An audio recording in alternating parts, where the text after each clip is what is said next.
रेगिस्तान में एक शख्स खुदा की इबादत में मसरूफ था। एक मुसाफिर उसके पास से गुजरा जो कोफे जा रहा था। इस बुजुर्ग को देखकर उसके पास बैठ गया और बोला, बाबा मैं भूखा हूँ, खाने को कुछ मिल सकता है? बुजुर्ग ने जवाब दिया, हाँ क्यों नहीं। ये कहकर उन्होंने कुछ सूखे टुकड़े मुसाफिर को खाने के लिए दिए। मुसाफिर ने कहा, ये तो सूखे टुकड़े हैं, मुझसे नहीं खाए जाएंगे। बुजुर्ग ने कहा कि फिर शहर चले जाओ, वहां लंगर खुला है, जाकर ताज़ा खाना खा लो। मुसाफिर उठा और चल पड़ा, कोफे में दाखिल हुआ और पता पूछकर लंगर खाने पहुंच गया।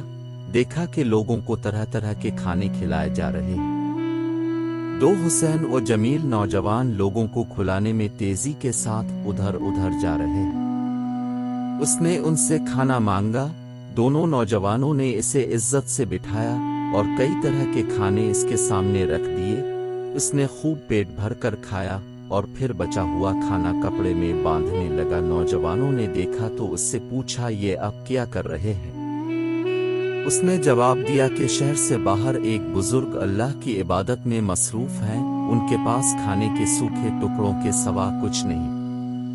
मैंने सोचा वापसी पर यह बचा हुआ खाना उन्हें दे दूं। ये सुनकर दोनों नौजवान मुस्कराए और बोले, अगर उनके लिए ले जाना चाहते हो तो रहने दो, क्योंकि ये लंगर उन्हीं का जारी किया हुआ है। हम दोनों उनके बेटे हैं, हमारे नाम हसन और हुसैन हैं।